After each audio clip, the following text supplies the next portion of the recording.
Hello everyone, welcome to my YouTube channel. I am your Raghunatha R, Assistant Master, Government High School, Badavanalli, Madugiri Taluk, Tumkur District.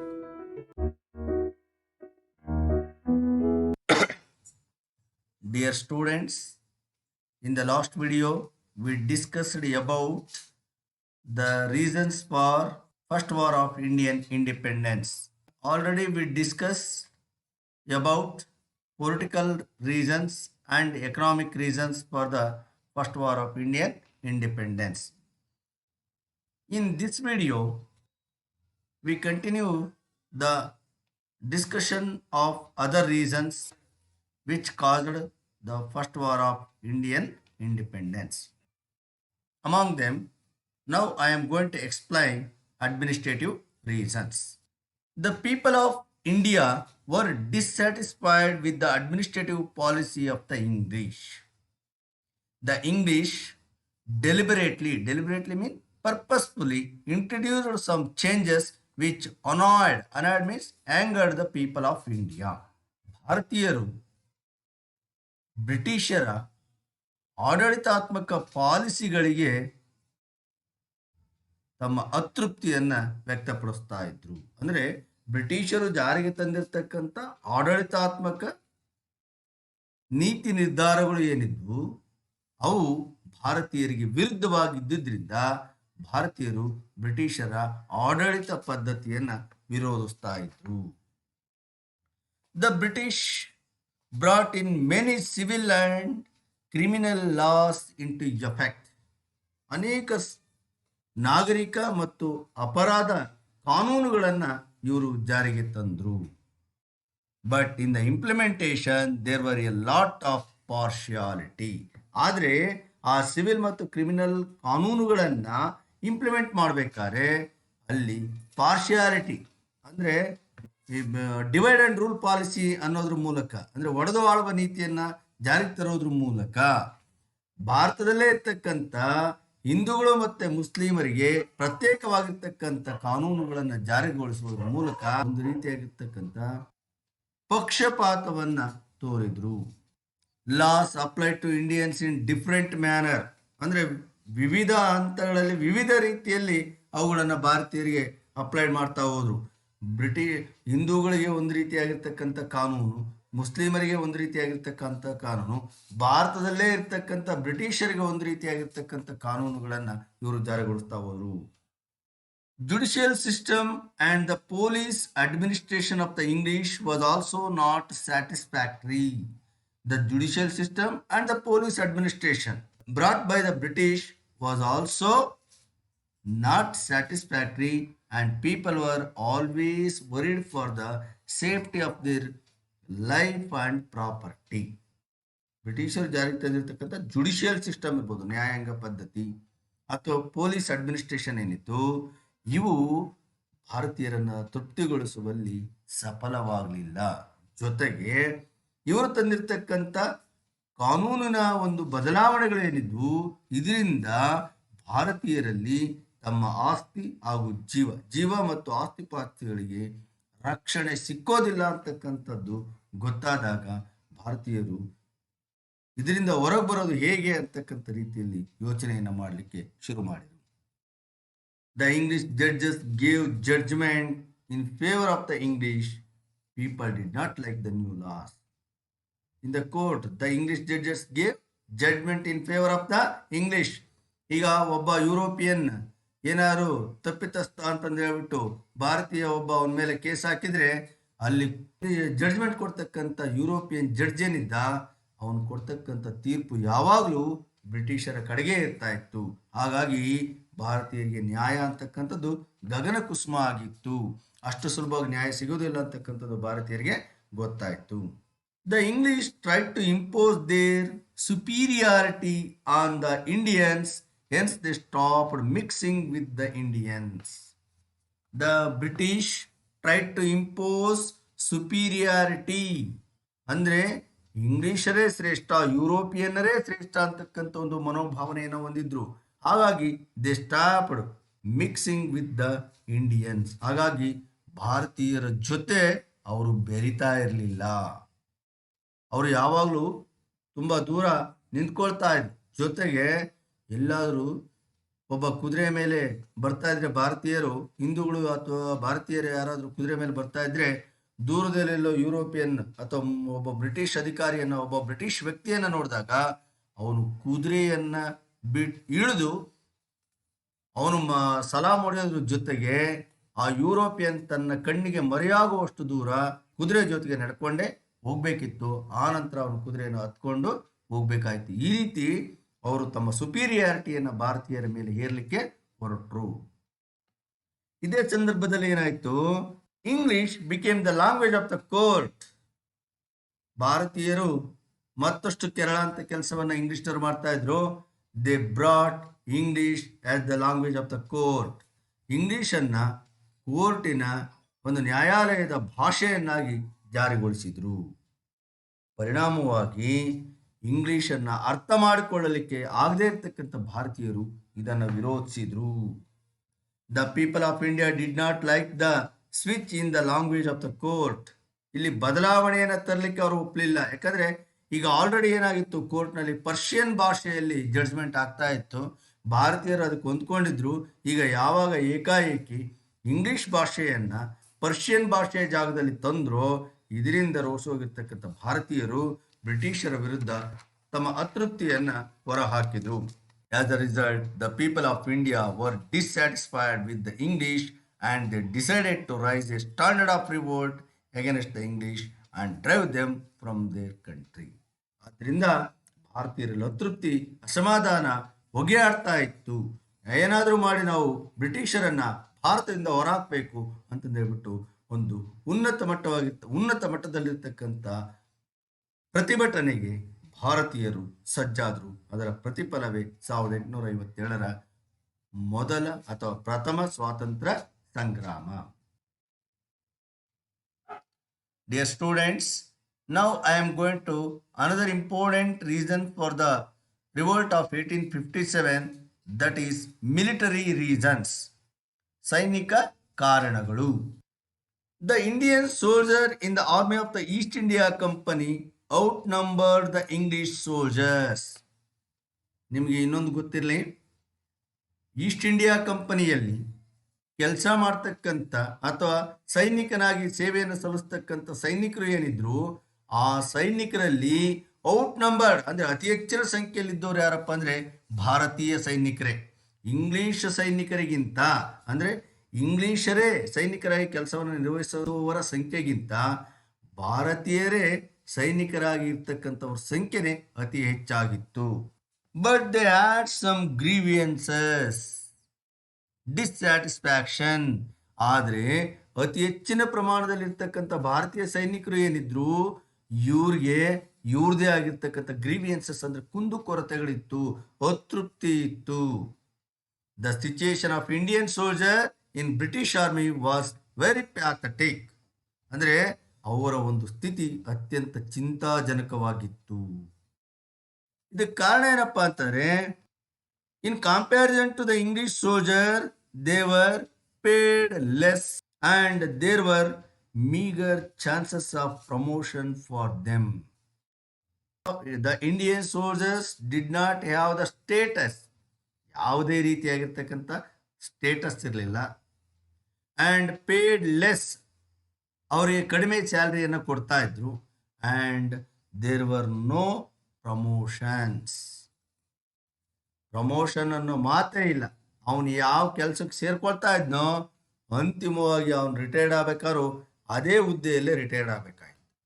ಹಾಗಾಗಿ in comparison to the English soldiers they were paid less and there were meagre chances of promotion for them.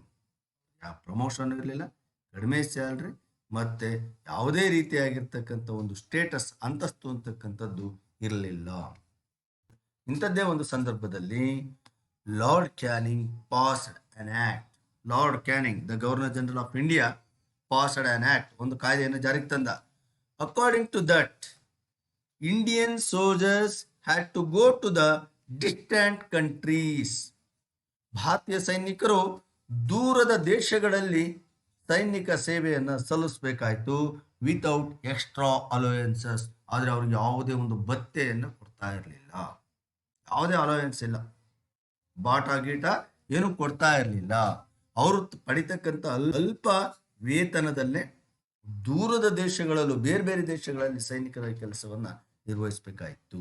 ಆದರೆ ಇಲ್ಲೊಂದು ಒಂದು ಪರಿಸ್ಥಿತಿ ಏನಿತ್ತಪ್ಪ ಅಂತಂದ್ರೆ, the Hindus did not want to travel beyond the seas. ಹಿಂದೂಗಳಾಗಿರ್ತಕ್ಕಂಥವ್ರು ಮೊದಲು ಸಮುದ್ರ ಪ್ರಯಾಣವನ್ನ ಮಾಡ್ತಾ ಇರಲಿಲ್ಲ. ಯಾಕಂದ್ರೆ ಸಮುದ್ರ ಪ್ರಯಾಣವನ್ನ ಏನಾದ್ರು ಒಬ್ಬ ಹಿಂದೂ ಮಾಡಿದ ಅಂತಂದ್ರೆ ಅವನು ಧರ್ಮಭ್ರಷ್ಟ ಆಗಿದ್ದಾನೆ ಅಂತಂದೇಳಿ ಭಾವನೆ ಇತ್ತು, ಅವನನ್ನ ಮನೆಗೆ ಸೇರಿಸ್ತಾ ಇರಲಿಲ್ಲ. ಹಾಗಾಗಿ ಧರ್ಮದಿಂದ ನಮ್ಮನ್ನ ಬಹಿಷ್ಕಾರ ಆಗ್ತಾರೆ ಅಂತಕ್ಕಂಥ ಒಂದು ದೃಷ್ಟಿಯಿಂದ ಹಿಂದೂಗಳು ಸಮುದ್ರಯಾನವನ್ನ ಮಾಡಲಿಕ್ಕೆ ಹಿಂದೂ ಮುಂದೆ ನೋಡ್ತಾ ಇದ್ರು. ಆದರೆ ಬ್ರಿಟಿಷರು ಒಂದು ಕಾನೂನನ್ನು ಮಾಡೋದ್ರ ಮೂಲಕ ಭಾರತೀಯ ಸೈನಿಕರು ಸಮುದ್ರಯಾನ ಮಾಡುವಂತೆ ಪ್ರೋತ್ಸಾಹಿಸಿದ್ರು ಅಥವಾ ಅವ್ರ ಮೇಲೆ ಒತ್ತಡವನ್ನ ತಂದ್ರು. ಇದು ನಮ್ಮ ಧರ್ಮವನ್ನ ಮುರಿಲಿಕ್ಕೆ, ನಮ್ಮ ಧರ್ಮವನ್ನ ಭ್ರಷ್ಟಗೊಳಿಸ್ಲಿಕ್ಕೆ ಅಥವಾ ನಮ್ಮನ್ನ ಧರ್ಮಬಾಹಿರರನ್ನಾಗಿ ಮಾಡಲಿಕ್ಕೆ ಬ್ರಿಟಿಷರು ಹೂಡಿರ್ತಕ್ಕಂಥ ಸಂಚು ಅಂತಕ್ಕಂಥದ್ದನ್ನ ಸೈನಿಕರು ಅರ್ಥಕೊಂಡ್ರು ಅಥವಾ ಆ ರೀತಿಯಲ್ಲಿ ಭಾವಿಸ್ಕೊಂಡ್ರು. So by all these the soldiers revolted against the British. ಹೀಗಾಗಿ ಸೈನಿಕರು ಸಹ ಬ್ರಿಟಿಷರ ವಿರುದ್ಧ ಸಮರವನ್ನು ಸಾರಲಿಕ್ಕೆ ಸಿದ್ಧರಾದರು. ಇಂಥ ಒಂದು ಪರಿಸ್ಥಿತಿಯಲ್ಲಿ ನಿಮ್ಗಾಗಲೇ ಹೇಳಿದ್ದೀನಿ, ಭಾರತದ ಸೈನಿಕರ ಸಂಖ್ಯೆ, ಈಸ್ಟ್ ಇಂಡಿಯಾ ಕಂಪನಿಯಲ್ಲಿ ಸೈನಿಕರಾಗಿ ಸೇವೆಯನ್ನು ಸಲ್ಲಿಸ್ತಕ್ಕಂಥ ಸೈನಿಕರ ಸಂಖ್ಯೆ ಏನಾಗಿತ್ತಂದ್ರೆ ಅತಿ ಹೆಚ್ಚಿನ ಪ್ರಮಾಣದಲ್ಲಿತ್ತು ಬ್ರಿಟಿಷರಿಗಿಂತ. They were in out numbered.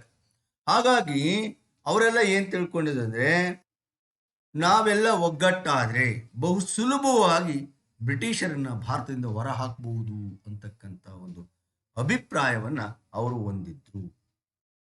ಇಂಥ ಸಂದರ್ಭದಲ್ಲಿ the government of British started providing royal Enfield guns. ಸೈನಿಕರಿಗೆ ಹೊಸ ಮಾದರಿಯ ರಾಯಲ್ ಎನ್ಫೀಲ್ಡ್ ಬಂದೂಕುಗಳನ್ನ ಬ್ರಿಟಿಷರು ಸಪ್ಲೈ ಮಾಡಿದ್ರು.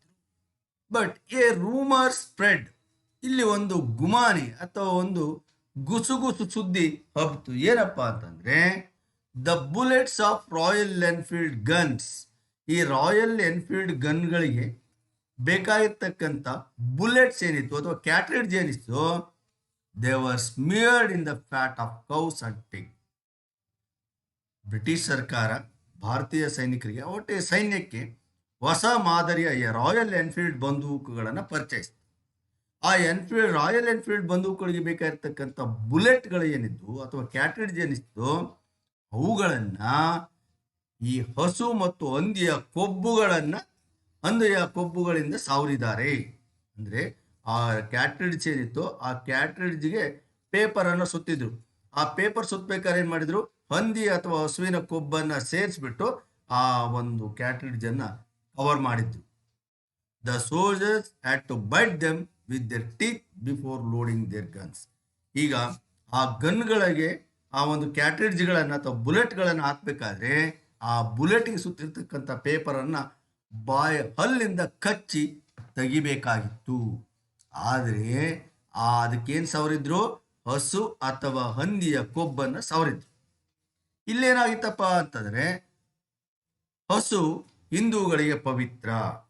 ಸೊ ಹಸುವಿನ ಕೊಬ್ಬನ್ನ ಸವರಿರ್ತಕ್ಕಂಥ ಕ್ಯಾಟ್ರಿಡ್ಜ್ ಅನ್ನ ಹಿಂದೂಗಳು ಬಾಯಲ್ಲಿ ಇಟ್ಕೊಳ್ಳೋಕೆ ಒಪ್ತಾ ಇರಲಿಲ್ಲ. ಯಾಕಂದ್ರೆ ಹಸು ಹಿಂದೂಗಳಿಗೆ ಪವಿತ್ರ, ಅದು ಮಾತೆಯ ಸ್ಥಾನಮಾನವನ್ನು ಹೊಂದಿತ್ತು. ಇನ್ನು ಮುಸ್ಲಿಮರು ಏನಿದ್ರು, ಇವರಿಗೆ ಹಂದಿ ನಿಷಿದ್ಧವಾಗಿರ್ತಕ್ಕಂಥದ್ದು. ಅಂದ್ರೆ ಹಂದಿಯನ್ನು ಕಂಡ್ರೆ ಮುಸ್ಲಿಮರಿಗೆ ಆಗ್ತಾ ಇರಲ್ಲ ಅಥವಾ ಅದು ನಿಷಿದ್ಧವಾದ ಪ್ರಾಣಿ.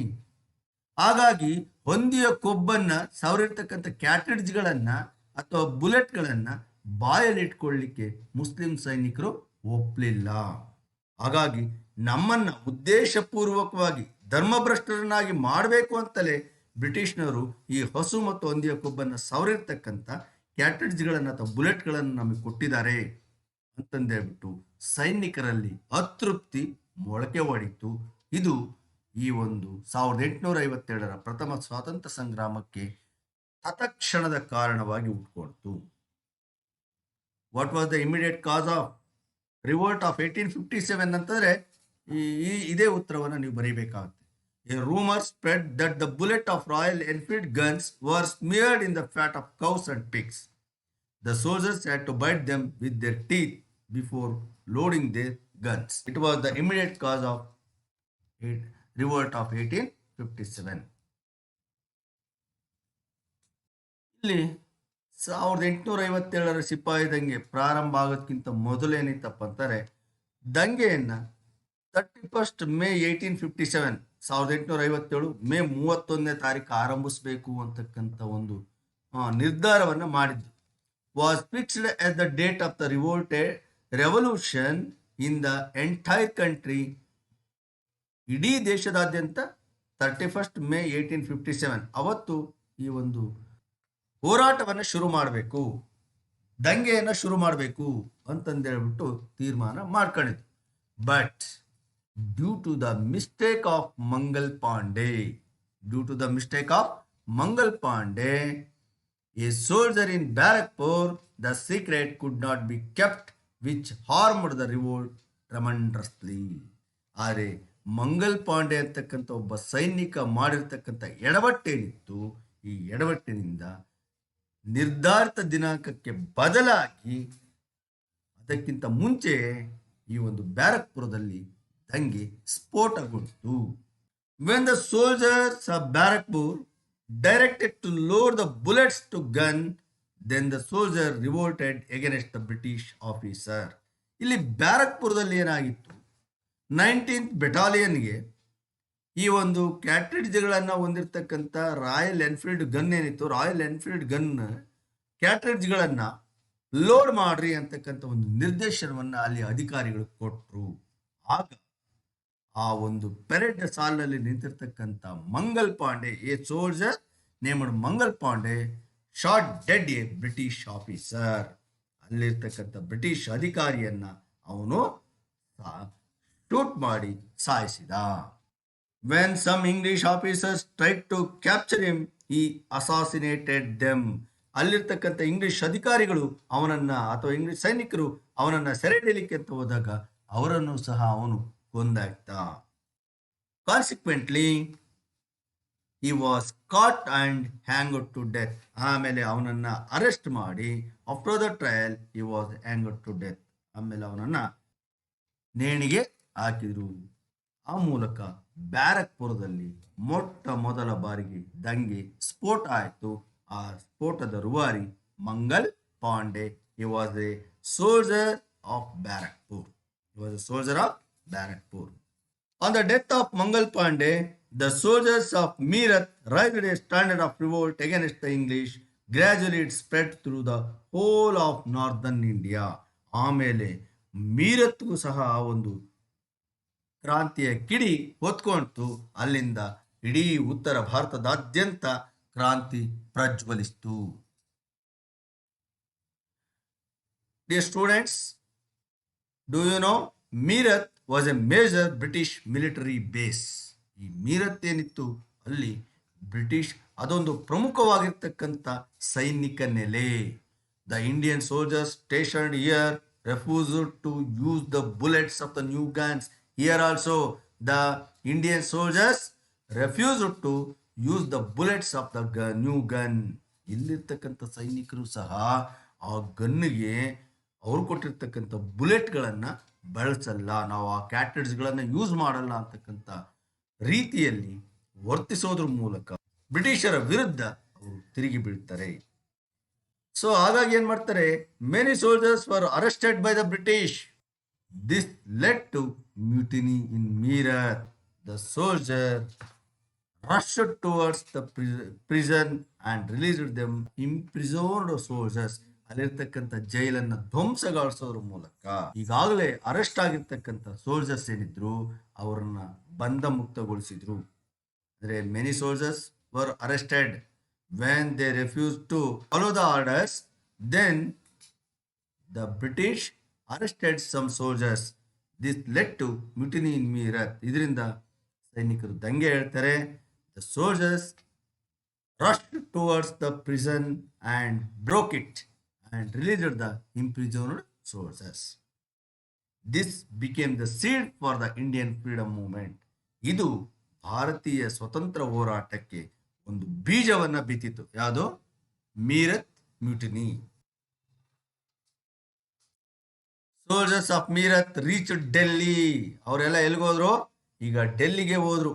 ಮೀರತ್ತಿಂದ ದಂಗೆ ಎದ್ದಿರ್ತಕ್ಕಂಥ ಸೈನಿಕರು ಜಯಕಾರವನ್ನ ಕೂಗ್ತಾ ಎಲ್ಲ ಡೆಲ್ಲಿಯ ಕಡೆಗೆ ಹೊರಟರು. The soldiers of Meerut towards Delhi. They entered the Red Fort and declared the Mughal king Bahadur Shah II as the Emperor of India. Soldiers of Meerut entered the Red Fort.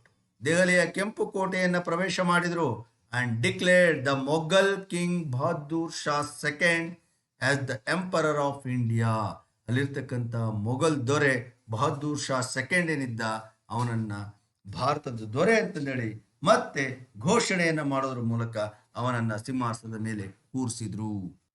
ಈಗ ಮೀರತ್ತಿನ ಸೈನಿಕರು ಯಾವಾಗ ದೆಹಲಿಯನ್ನು ತಲುಪಿದ್ರು, ದ ಪ್ರೊಟೆಸ್ಟ್ ಬಿಕೇಮ್ ಇಂಟೆನ್ಸಿಫೈಡ್. ಅದನ್ನ ತಡಿಲಿಕ್ಕೆ ಬ್ರಿಟಿಷ್ನರ ಕೈಲಿ ಆಗ್ಲಿಲ್ಲ. ಅವರು ಇಷ್ಟು ಮಟ್ಟದ ಒಂದು ದಂಗೆ ಆಗುತ್ತೆ, ಪ್ರತಿಭಟನೆ ನಡೆಯುತ್ತೆ, ಸ್ವತಂತ್ರ ಹೋರಾಟ ಶುರುವಾಗುತ್ತೆ ಅಂತಕ್ಕಂಥದ್ದನ್ನು ಅವರು ಕನಸಿನಲ್ಲೂ ಎಣಿಸಿರ್ಲಿಲ್ಲ. ಆದ್ದರಿಂದ ಆ ಒಂದು ದಂಗೆಯನ್ನ ತಡಿತಕ್ಕಂಥ ಪ್ರಯತ್ನದಲ್ಲಿ ಅವರು ಸಫಲತೆಯನ್ನ ಕಾಣದೆ ಹೋದ್ರು. This spread like a wild fire to Delhi, Kanpur, Jhansi. ಇದು ಒಂದು ರೀತಿ ಕಾಡ್ಗಿಚ್ಚಿನ ರೀತಿಯಲ್ಲಿ ದೆಹಲಿ, ಕಾನ್ಪುರ, ಝಾನ್ಸಿ ಹಾಗೂ ಉತ್ತರ ಭಾರತದ ಅನೇಕ ಭಾಗಗಳಲ್ಲಿ ಈ ಒಂದು ದಂಗೆ ಹರಡಿತು. ನೋಡಿ, ಈ ಯಾರ್ಯಾರು ಈ ದಂಗೆಯ ಪ್ರಮುಖ ನಾಯಕರು ಅಂತಂದ್ರೆ, ಕಾನ್ಪುರದಲ್ಲಿ ನಾನಾ ಸಾಹೇಬು, ಅವನ ಅಸಿಸ್ಟೆಂಟ್ ಆಗಿರ್ತಕ್ಕಂಥ Tantya Tope. Who was Tantya Tope? He was the assistant of Nana Saheb. ಈ ರಿವೋಲ್ಟೆಡ್ against the British in Kanpur. And in Jhansi, Rani Lakshmibai provided a leadership of the revolt. Also in Lucknow, Hazrat Begum Mahal provided a leadership in Lucknow.